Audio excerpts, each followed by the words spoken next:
अस्सलामुअलैकुम वरहमतुल्लाहि वबरकातुहू। हज़रत लुक़मान के मुतालिक थोड़ी सी गुज़ारिशात पेश करने लगा हूँ।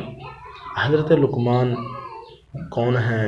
ये वो हस्तियाँ जिनका ज़िक्र अल्लाह रब्बुल आलमीन ने अपने पाक कुरान के अंदर बल्कि एक दफ़ा नहीं मुकम्मल सूरत हज़रत लुक़मान के नाम किए, जो अल्लाह रब्बुल आलमीन सोने ने अपने पाक कुरान के अंदर नाज़िल फरमाई। और एक कौन सन? एक सियाह फाम हबशी सन। एक जंग के अंदर ना दौरान कैदी हज़रत लुक़मान कैद होए ने और फिर एक अमीर ताजर ने आप खरीद लिया है। जो अमीर ताजर ने खरीदा तो उसने वो अमीर ताजर ने इसनों अपना गुलाम बनाया।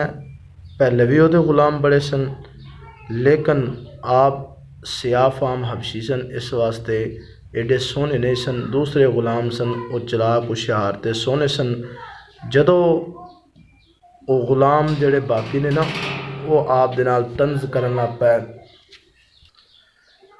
वो दूसरे गुलाम बड़ियां हरकतां करते सन, बहुत तेज़ तरीन गुलाम सन। ते आप उन्हां दी हरकतां नूं बर्दाश्त करते रहे।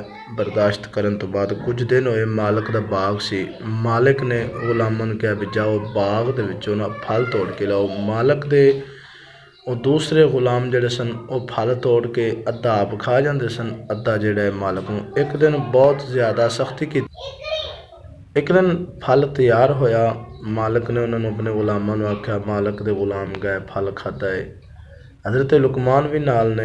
जदों उन्हें फल खादा तो मालिक नूं पता लग गया, उन्हें बहुत ज़्यादा सरदनश गुस्सा किया। जो गुस्सा किया ना तो सारे गुलाम मिल के कहते हैं कि यह जड़ा बाग का फल है ना, यह तेरे सियाह फाम गुलाम ने खादा है।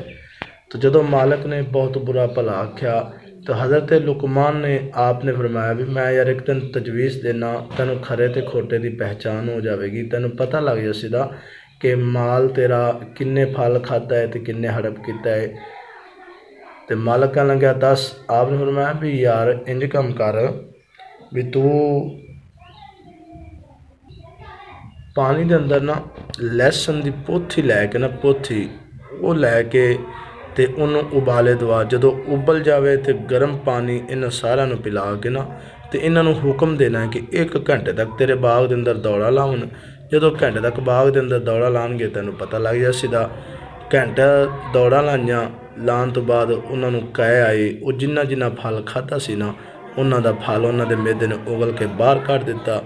तो हकीम लुक़मान जिन्हों का बड़ा मशहूर मरूफ नाम है, आपने भी कह की लेकिन फल नहीं आया। जो मालिक नूं पता लग्या तो वह समझ गया भी ए चोर ने और ए झूठे ने, ए सच्चे ने। उस तो बाद मालिक ने आप ना बहुत उच्चे दर्जे का मुकाम दे के कह लग्या मेरे सारे गुलामां दा तू अज तो बाद निगरान है और निगराने वाला इन्हां दा ख्याल करना है। तो अजीज़ा ने मोहतरम, हज़रत लुक़मान की इस हिकमत ने एक गल ज़हर की कि मालिक हकीकी जिन्हें खरे तो खोटे की तमीज़ पैदा की वो किस तरह हज़रत लुक़मान नूं रसवा होण दिंदे ने। तो उस मालिक की यह शान है कि जिहड़ा साडे अमाल की पर्दापोशी करके तो सानू रसवाई तो बचाता है। तां करके हिकायत लिखण वाले मौलाना रूम ने इस नूं नकल करके लिखा और इहदा निचोड़ कटदियां कि याद रखना हसद बुरी बलाए, बेशुमार बुराइयां दी जड़ है। किसी हुनर और उसकी तरक्की तो हसद करन दे बजाय रशक किया करो और अपने अंदर भी वो खूबी पैदा करो कि लोग तुहानू वेख के रशक करन। किसी नूं नीचा दिखावन दे वास्ते झूठ तो कम ना लो। जदों भी झूठ का पर्दा उठ जाएगा फिर तुसां जलीलो रसवाई तो सवा तुहानू कुछ नहीं मिलेगा। इस वास्ते इंशाअल्लाहुल अज़ीज़ अगे मैं हज़रत लुक़मान के मुतल्लिक़ जो गुज़ारिशात हुई पेश करता रहूँगा। अस्सलामु अलैकुम। चैनल नूं सबसक्राइब करो, हर मेरी आने वाली वीडियो तुहाडे वास्ते बहुत बेहतर होगी।